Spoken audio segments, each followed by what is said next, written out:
ನಮಸ್ಕಾರ ಸ್ನೇಹಿತರೆ, ತಮಗೆಲ್ಲರಿಗೂ ಪ್ರಕೃತಿ ಇನ್ಸ್ಪಿರೇಷನ್ ಚಾನಲ್ಗೆ ಆತ್ಮೀಯ ಸ್ವಾಗತ. ಇಂದು ನಾವು ಸಿಖ್ ಧರ್ಮದ ಬಗ್ಗೆ ತಿಳಿದುಕೊಳ್ಳೋಣ. ಸಿಖ್ ಧರ್ಮದ ಸ್ಥಾಪಕರು ಗುರುನಾನಕ್ ಅವರು 1469 1538. ಇವರ ಜನನ 1469. ಪಾಕಿಸ್ತಾನದ ತಲವಂಡಿ ಗ್ರಾಮದಲ್ಲಿ ಇವರ ಜನನವಾಯಿತು. ಇವರ ತಂದೆಯು ಕಲ್ಯಾಣ್ ಚಂದ್, ತಾಯಿ ಶ್ರೀಶಿಷ್ಟಿ ದೇವಿ ಮತ್ತು ಹೆಂಡತಿ ಸುಲಕನಿ. ಇವರ ಮಕ್ಕಳು ಶ್ರೀಚಂದ್ ಮತ್ತು ಲಕ್ಷ್ಮೀದಾಸ್. ಇವರ ಗುರು ಗೋಪಾಲದಾಸರು. ಇವರು ಭಾರತದ ಉದ್ದಗಲಕ್ಕೂ ಮತ್ತು ವಿದೇಶಗಳಿಗೂ ಪ್ರಯಾಣ ಮಾಡಿದರು ಮತ್ತು ಮುಖ್ಯವಾಗಿ ಕರ್ನಾಟಕದ ಬೀದರ್ಗೂ ಇವರು ಭೇಟಿ ನೀಡಿದ ಕಾರಣಕ್ಕಾಗಿ ಬೀದರ್ನಲ್ಲಿ ಗುರುನಾನಕ್ ಜೀರಾ ಎಂಬ ದೇವಸ್ಥಾನವಿದೆ. ಗುರುನಾನಕ್ ಅವರು ನೀಡಿದ ಬೋಧನೆಗಳನ್ನು ಸಿಖ್ಖರ ಬೈಬಲ್ ಆದ ಆದಿಗ್ರಂಥ ಅಥವಾ ಗುರು ಗ್ರಂಥ ಸಾಹೇಬ್ನಲ್ಲಿ ಕಾಣಬಹುದಾಗಿದೆ. ಇವರ ಧರ್ಮವು ಸಿಖ್ ಧರ್ಮ. ಸಿಖ್ಖರು ಎಂದರೆ ಶಿಷ್ಯರು ಎಂದರ್ಥ. ನಾನಕರು ಜಪ್ಜಿ ಎಂಬ ಸಿಖ್ಖರ ಪ್ರಾರ್ಥನೆಯನ್ನು ರಚಿಸಿದರು. ಗುರುನಾನಕ್ ಅವರು ಮೂರ್ತಿ ಪೂಜೆಯನ್ನು ಸಂಪೂರ್ಣವಾಗಿ ಖಂಡಿಸಿದರು. ಇವರು ಪುನರ್ಜನ್ಮದ ಬಗ್ಗೆ ಮತ್ತು ಕರ್ಮ ಸಿದ್ಧಾಂತ ಮತ್ತು ನಿರ್ವಾಣಗಳಲ್ಲಿ ನಂಬಿಕೆ ಇಟ್ಟಿದ್ದರು.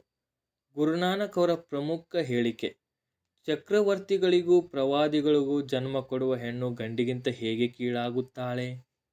ಇವರ ನಂತರ ಎರಡನೇ ಗುರು ಆದ ಗುರು ಅಂಗದ್. ಇವರು 1538 1552.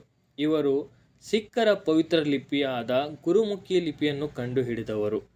ಇವರ ನಂತರ ಮೂರನೇ ಗುರು ಅಮರ್ ದಾಸ್ 1552 1574. ಸಾಮೂಹಿಕ ಭೋಜನ ಕಾರ್ಯಕ್ರಮವಾದ ಲಂಗರ್ ಅಥವಾ ಗುರುಕ ಲಂಗರ್ ಎಂಬ ಪಾಕಶಾಲೆಯನ್ನು ಪ್ರಾರಂಭಿಸಿದವರು. ಇವರು ಪ್ರಚಾರ ಮಾಡಿದ ಪ್ರಾರ್ಥನೆ ಆನಂದ ಸಾಹೇಬ್. ಇದು ದಿನನಿತ್ಯವೂ ಪ್ರಾರ್ಥಿಸಲಾಗುವುದು. ಸಿಖ್ಖರಲ್ಲಿ ಸತಿ ಪದ್ಧತಿಯನ್ನು ನಿಷೇಧಿಸಿದವರು ಅಮರ್ ದಾಸರು. ಇವರ ನಂತರ ನಾಲ್ಕನೇ ಗುರು ರಾಮದಾಸ 1574 1581. ಮೊಘಲರ ದೊರೆ ಅಕ್ಬರನ ನೆರವಿನಿಂದ ಒಂದು ಪ್ರದೇಶವನ್ನು ತೆಗೆದುಕೊಂಡು ಅಲ್ಲಿ ರಾಮದಾಸಪುರವೆಂಬ ನಗರವನ್ನು ನಿರ್ಮಿಸಿದರು. ಇದು ಇವಾಗ ಅಮೃತ್ಸರ ಎನ್ನುವರು. ಇಲ್ಲಿ ಅವರು ಹರ್ ಮಂದಿರ್ ಸಾಹೇಬ್ ಎಂಬ ದೇವಾಲಯ ನಿರ್ಮಾಣ ಕಾರ್ಯ ಪ್ರಾರಂಭಿಸಿದರು. ಇದನ್ನು ಸ್ವರ್ಣ ದೇವಾಲಯ ಗೋಲ್ಡನ್ ಟೆಂಪಲ್ ಎನ್ನಲಾಗುವುದು. ಇವರ ನಂತರ ಐದನೇ ಗುರುವಾದ ಅರ್ಜುನ್ ದೇವರ 1581 1606. 1604 ಗ್ರಂಥ ಸಾಹೇಬ್ನ ಎಲ್ಲ ಶ್ಲೋಕಗಳನ್ನು ಒಟ್ಟುಗೂಡಿಸಿ ಗುರು ಗ್ರಂಥ ಸಾಹೇಬ್ ಎಂದು ಮರುನಾಮಕರಣ ಮಾಡಿದರು.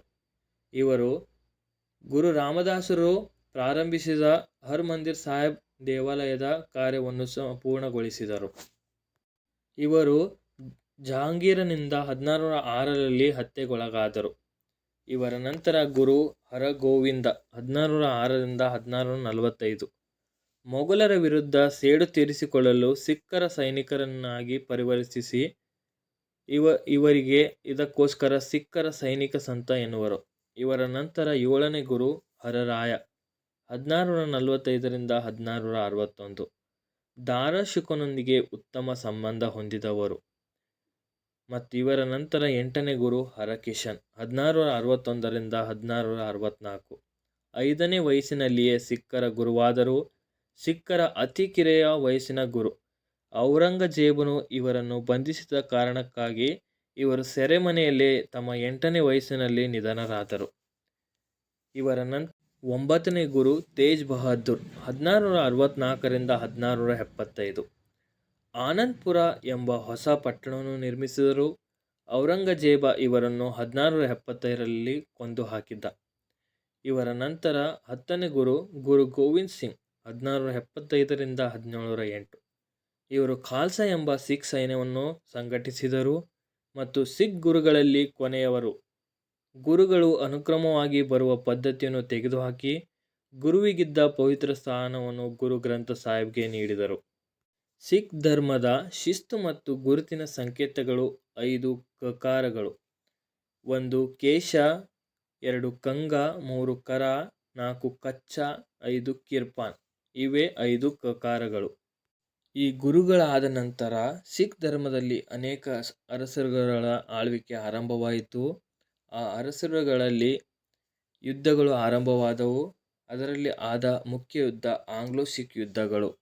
ಒಂದನೇ ಆಂಗ್ಲೋ ಸಿಖ್ ಯುದ್ಧ 1845 1846. ಇದು ದುಲೀಪ್ ಸಿಂಗ್ ಮತ್ತು ಲಾರ್ಡ್ ಹಾರ್ಡಿನ್ ನಡುವೆ ನಡೆಯಿತು.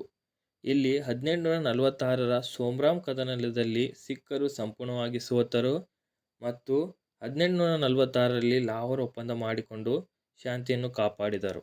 ಇದಾದ ನಂತರ ಎರಡನೇ ಆಂಗ್ಲೋ ಸಿಖ್ ಯುದ್ಧ 1848ರಿಂದ 1849. ಇಲ್ಲಿ ದುಲೀಪ್ ಸಿಂಗ್ ಮತ್ತು ಡಾಲ್ಹೌಸಿ ನಡುವೆ ನಡೆಯಿತು. ಸಿಖ್ಖರು ಸಂಪೂರ್ಣವಾಗಿ ಸೋತರು.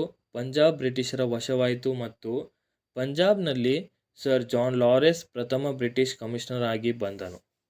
ಈ ವಿಡಿಯೋ ನೋಡಿ ಬೆಂಬಲ ನೀಡಿದ್ದ ನಿಮಗೆಲ್ಲರಿಗೂ ಧನ್ಯವಾದಗಳನ್ನು ಹೇಳುತ್ತೇನೆ ಮತ್ತು ಮುಂದಿನ ವಿಡಿಯೋದಲ್ಲಿ ಮತ್ತೆ ಭೇಟಿಯಾಗೋಣ.